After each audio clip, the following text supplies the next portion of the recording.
So till now, we have covered three topics inside this particular inside this chapter. One is the basic vectors.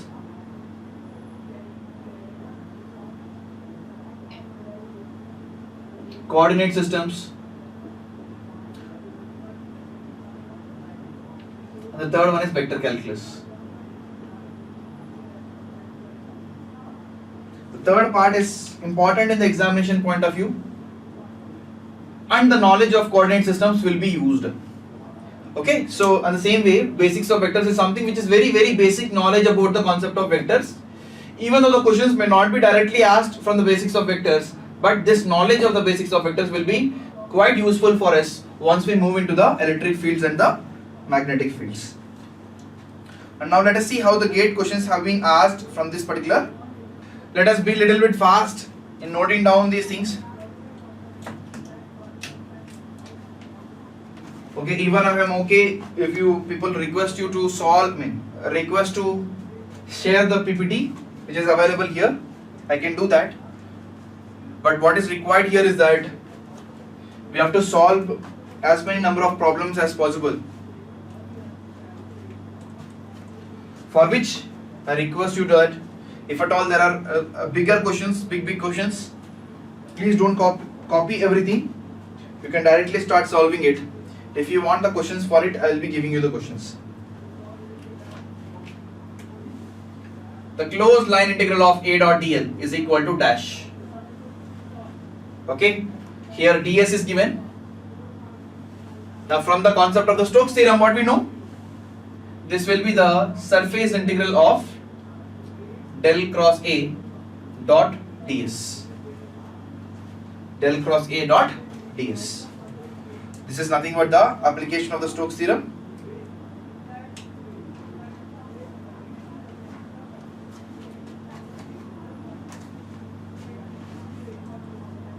I know that we didn't discuss about this concept yet.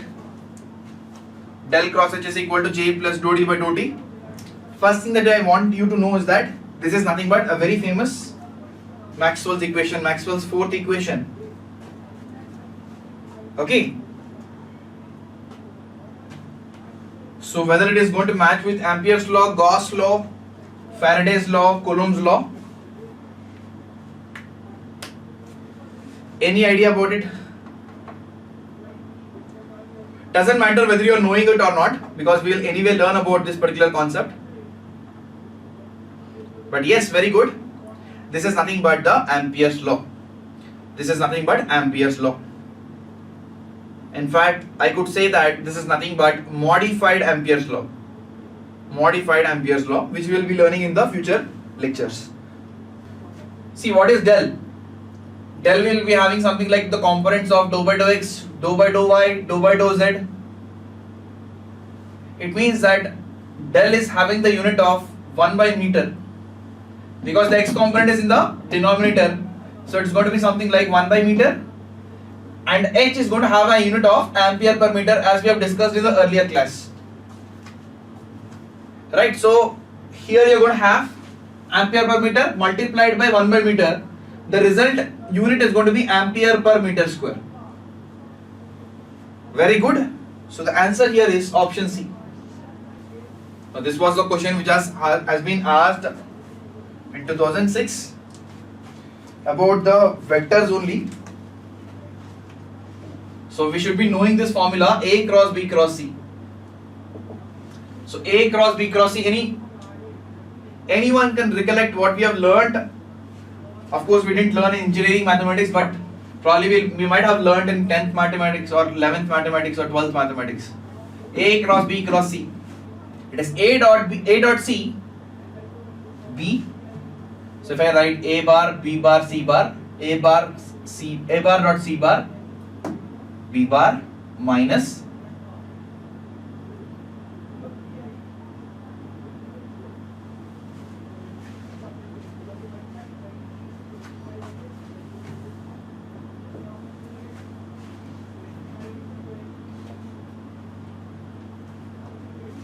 So in the past, the exam used to be a sort of a conventional sort of exam. So thereby, these sort of questions were accommodated. So del cross P is something that is asked here. So what we can do? Del of del dot P.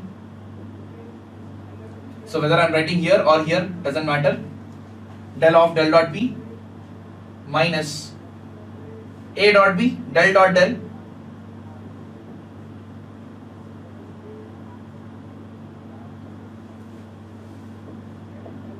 So del dot P minus del square P. Which of the following statements hold for divergence of electric and magnetic flux densities? Divergence of electric and magnetic flux densities. The first one, both are zeros. Option B, these are zero for static densities but non-zero for time varying densities. Option C, it is zero for electric flux density, and option D, it is zero for magnetic flux density.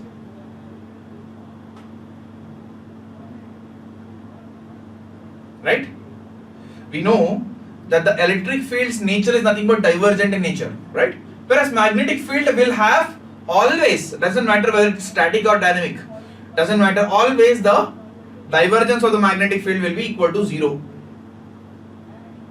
Right? So the first statement is wrong. The second statement is also wrong because it is not depending upon whether it is a static or time varying densities. Third statement is wrong, and the last statement is absolutely correct. It is zero for magnetic flux density. It is zero for magnetic flux density. So the divergence of the vector field V of x comma y comma z, which is given by minus x cos xy plus y in the I direction, plus y cos xy j direction, plus sin z square plus x square plus y square in the k direction. So let us write it on the board. So the V of x comma y comma z is equal to minus of x cos xy plus y in the I direction plus y cos xy in the j direction and sin z square plus x square plus y square in the k direction. The divergence of this function del dot V is given by dou V by dou x, dou Vx by dou x in the x direction, dou Vy by dou y in the y direction, dou Vz by dou z in the z direction. So we are only talking about the component of x, which is nothing but, if you see here there is no x term which is present, so the partial derivative of this particular term becomes 0. Here there are two x terms, so we will be applying the UV method. So minus taken as common, apply the UV method. So the derivative of x is going to be 1, so cos xy comes here plus x, derivative of cos is going to be minus sin, and the derivative of xy, the partial derivative with respect to the term of x is going to be y, plus again here the partial derivative with respect to y. First this term, the partial derivative of y is going to be 1, so we will be having cos xy plus y multiplied by the partial derivative of cos function is minus sin function, and here you will be having x plus the partial derivative of this particular term with respect to z is going to be cos z square 2z. Okay, so here there is a minus. If I can take it inside, here it becomes plus. Minus cos xy plus cos xy gets cancelled out. Xy sin xy minus xy sin xy gets cancelled out. And what is the term which is pending? Is nothing but cos z square multiplied by 2z. It's a very simple question, isn't it? The flux density at a particular point in space given by B, and B is given as B is equal to 4x ax 2ky ay 8 az Weber per meter square, right? So this is nothing but B, the magnetic flux density.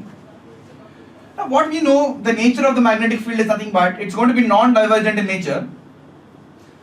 This is the property of the property of the magnetic field that we have to use. The divergence of it is going to be equal to the tau of 0. So what I'll do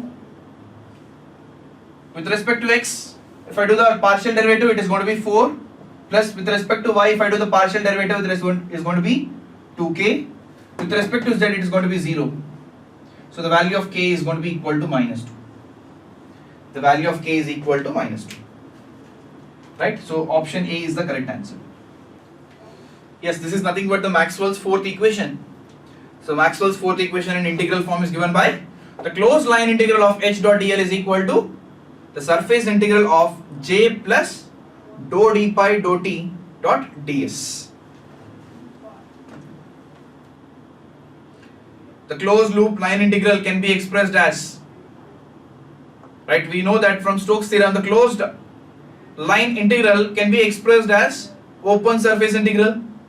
So we can eliminate option A, B, C. What is left is nothing but option D, the surface integral del cross A dot ds. Open surface, it means that it is just a open surface, okay? But if the same surface is closed, okay, for example, if I am rolling it and I am just forming it like a cylinder, if the paper is rolled and I am ensuring that here it is blocked, here also it is blocked, now the same open surface is now going to become what? If I am forming a cylinder from it, okay, I am just rolling it and forming a cylinder by just blocking the top part and the bottom part. Now this the same open surface is now going to become a closed surface. So V is given as del cross A. V is given as del cross A. Now option A says that the closed line integral of V dot dl is equal to the surface integral of A dot ds. But actually what it should be? The closed line integral of V dot dl should be equal to surface integral of del cross V dot ds. Okay, so if you substitute what is present here, V is nothing but del cross A. Okay, which is not the case. These two are not same. So the first option is wrong. The second option, the closed line integral of A dot dl is equal to the surface integral of V dot ds. So what we know from the Stokes theorem is that the closed line integral of del cross A, the closed line integral of A dot dl is going to be equal to surface integral of del cross A dot ds. What is del cross A? Del cross A is nothing but V. Absolutely correct. So the second option is very much correct. V is equal to 2x square y plus 2y square z plus 4z square x. What is the question here? Can you please tell me whether it's a scalar field or a vector field?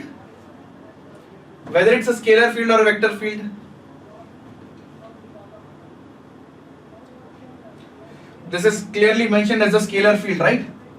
What we have to find is the curl of gradient of the vector, the scalar field. The curl of the gradient of the scalar field. Many students, what mistake they commit is that instead of doing the gradient, they do divergence. They'll be doing x component separately, y component separately, z component separately. But they forget that this is not x component, this is not y component, this is not z component. This is completely a scalar field. So what you have to do here, del v is going to be equal to what? With respect to x. If you do with respect to x, it's going to be 4xy plus 4z square. This is in the x direction. Plus 2x square plus 6xy, 6yz in the y direction plus with respect to z it's going to be 6 yz plus 4 8 xz. This is in the z direction. Now if you apply the curl of it, del cross, if you apply the curl of it, you can do that, you can check and see what you are going to get. The result, if you know mathematics, the result of this is always 0. The result of this is always 0. This is one of the famous formula in the vector field, that always the curl of gradient, the curl of the gradient will always be equal to that of 0. The curl of the gradient will always be equal to 0. This is also something that you have to mark. It is even not required to do all these things, okay, because the nature of the field is that the gradient field will never have any circulation. The gradient field will never have any circulation. So as a result, when you are applying the curl on it, it is always going to be equal to that of 0. Please motivate yourself every day in order to ensure that the pace of your preparation goes well, and also you are having that motivation and drive to learn the concepts in the class. So if you don't motivate yourself that why we have to perform, why we have to achieve this particular target, it becomes very difficult for you to push yourself in this preparation, because unlike the other sort of preparations that we have, other competitive exams, so GATE is such an exam which is having good number of subjects.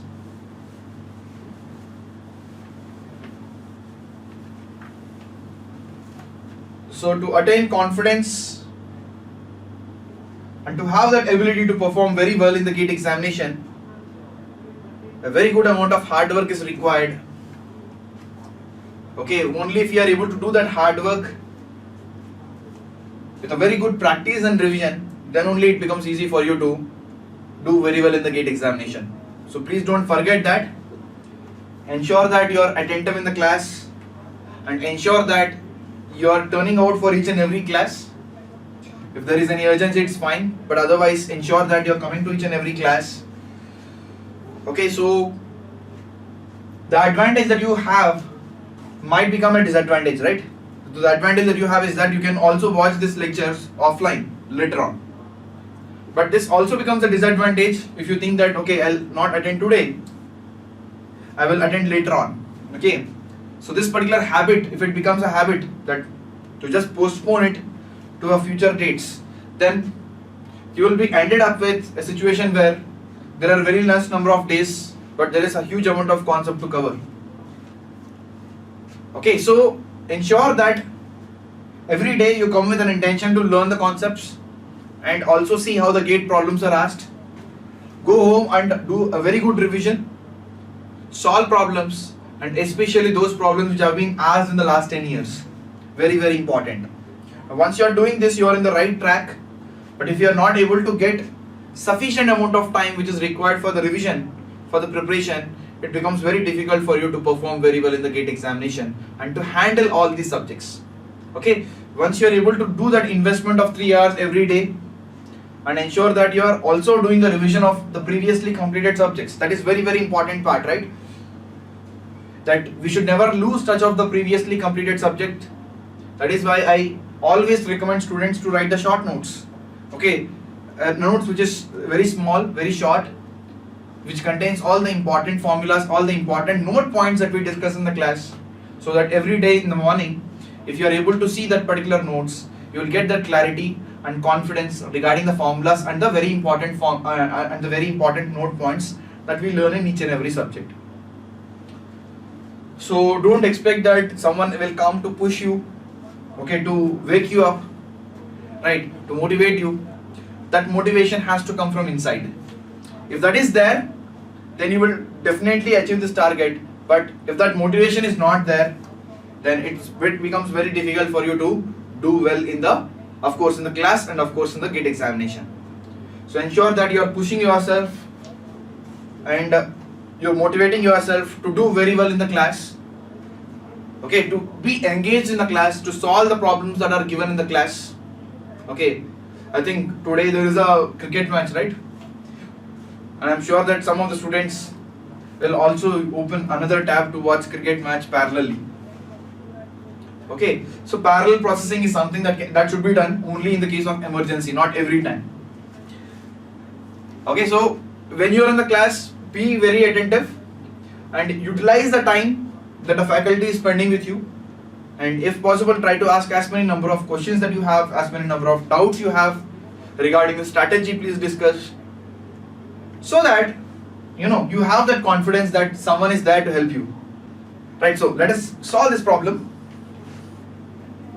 Okay, so D is given to us, which is 2 rho square in the rho direction plus ZAZ.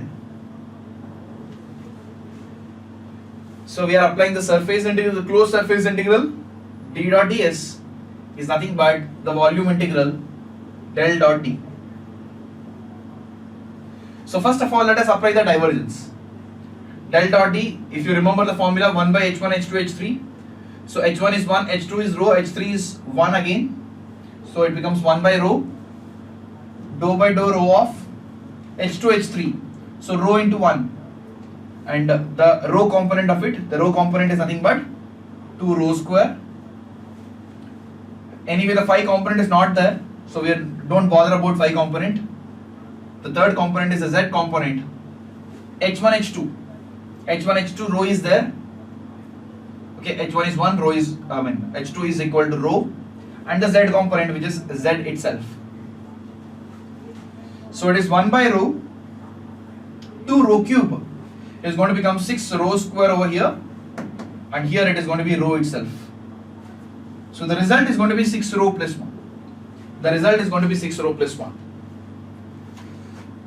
The volume integral del dot D, which is 6 rho plus 1, dV. So dV in the case of cylindrical coordinates can be written as rho d rho d phi dz. So rho, which is going to change from 0 to 1 as per the question.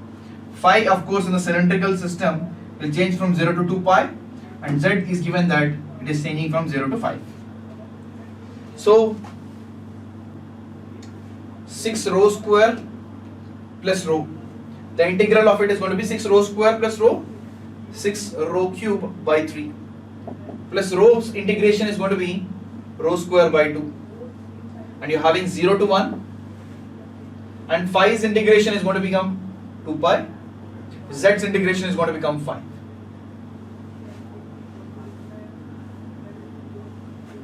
Okay, so if you put rho equal to 1 here, so it is going to become 2 plus 0.5, 2.5 into 10 pi, which is equal to 25 pi. I think one of the students has rightly answered it. Chinmay, very good. The answer, the result is going to be 78.5. Around value is 78.5. So there is a question here. Again, it is based on the cylindrical coordinate system, isn't it? So you are given the region of defined radius from 3 to 5. The phi is defined from pi by 8 to pi by 4, and z, which is given from 3 to 4.5. Now we require the volume covered by this particular region. The volume covered by this particular region. So the volume V is equal to the of the volume integral dV. So d rho d phi dz. So the rho is changing from 3 to 5. The phi is changing from pi by 8 to pi by 4, and z is changing from 3 to 4.5. So I can write it as rho square by 2 3 to 5, and phi pi by 8 to pi by 4, and z 3 to 5. I think z is changing from 3 to 4.5. So here it is 25 minus 9, which is 16 by 2, which is 8 here. Pi by 4 minus pi by 8 will be pi by 8 itself. And here it is 1.5. So totally it is 1.5 pi is the result. 1.5 pi. Please check what is the value of it. 4 point, I think you can see that 4.71, right? It's a very simple question, isn't it?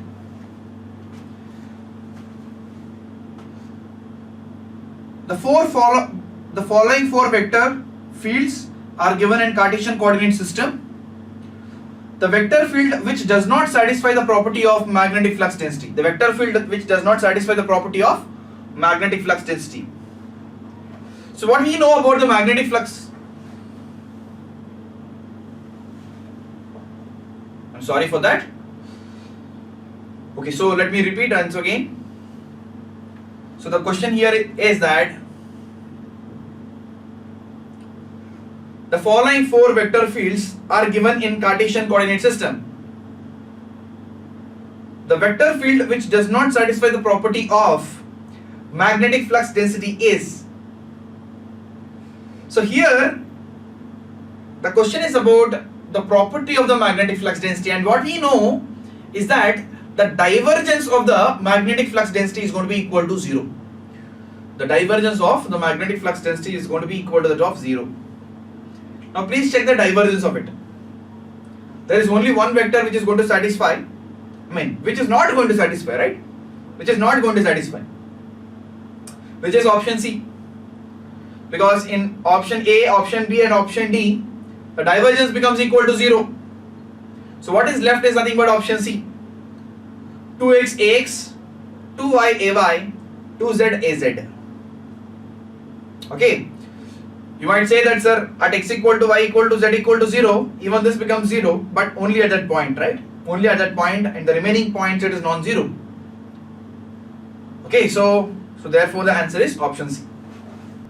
So here, consider function f, which is given by 1 by r square in the r direction. The vector f is given by 1 by r square in the radial direction. So where r is the distance from the origin and r bar is the unit vector of the radial direction. So I am considering the radial direction as ar cap here. The divergence of this function over a sphere of radius r, which includes the origin. So you are having a sphere, mind you, this is not a circle, okay? This is a sphere of radius r, and we want the divergence of this field. We want the divergence of this field inside this particular region. Okay? So divergence of this particular function over a sphere of radius r is dash. So what we can do is that the volume integral of the divergence in the volume. So first step is that we have to find the divergence del dot f, which is given by 1 by h1 h2 h3, 1 by h1 h2 h3, which is r square sine theta. Anyway, there is only one component here, so dou by dou r h1, h2 h3. H2 h3 is nothing but r square sine theta, the radial component. The radial component is nothing but 1 by r square. And all the remaining components are not present in the question itself, so we can consider the values to be equal to 0. So r square gets cancelled out. Now you see, the partial derivative with respect to r of sine theta is of course going to be 0. So if del dot f, the divergence is going to be equal to 0, the divergence in the volume is also going to be equal to the dot of 0.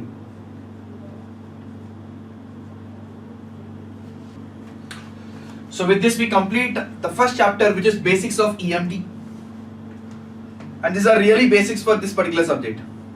Okay, so we have learned about the basics of vectors, where we have learned about what is a vector, what is a direction of the vector, how to find the direction of a particular vector, which is the unit vector itself.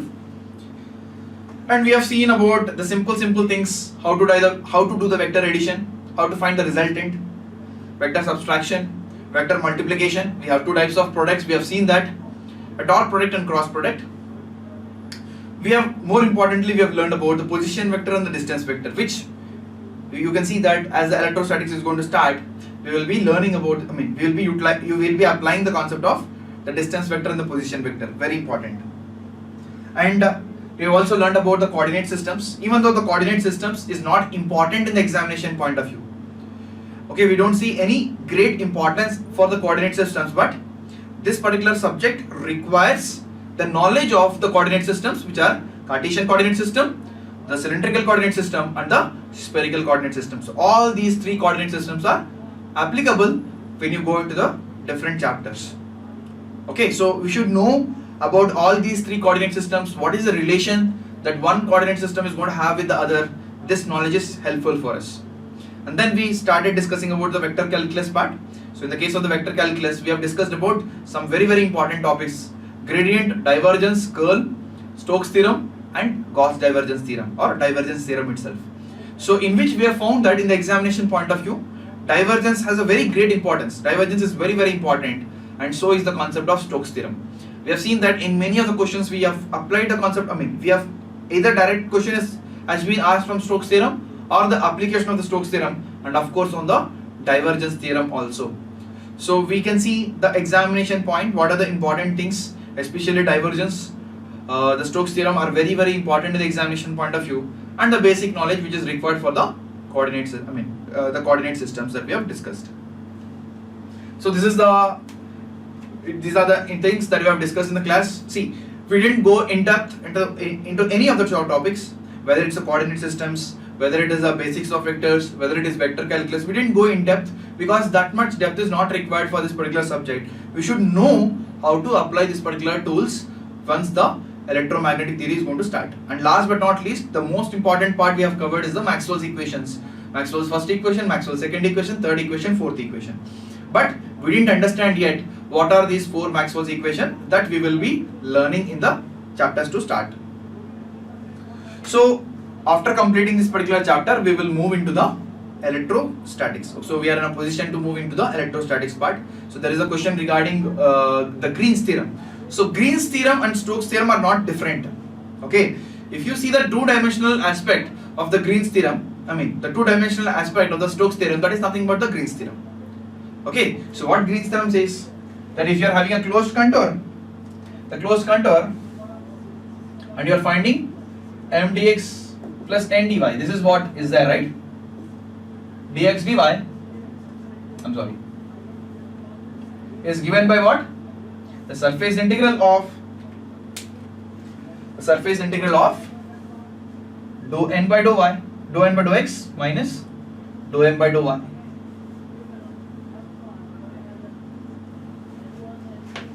Okay, so this is nothing but when you are having the two-dimensional aspect, then we use the concept of Green's theorem. But whether you use Stokes theorem, whether you use Green's theorem, it means the same.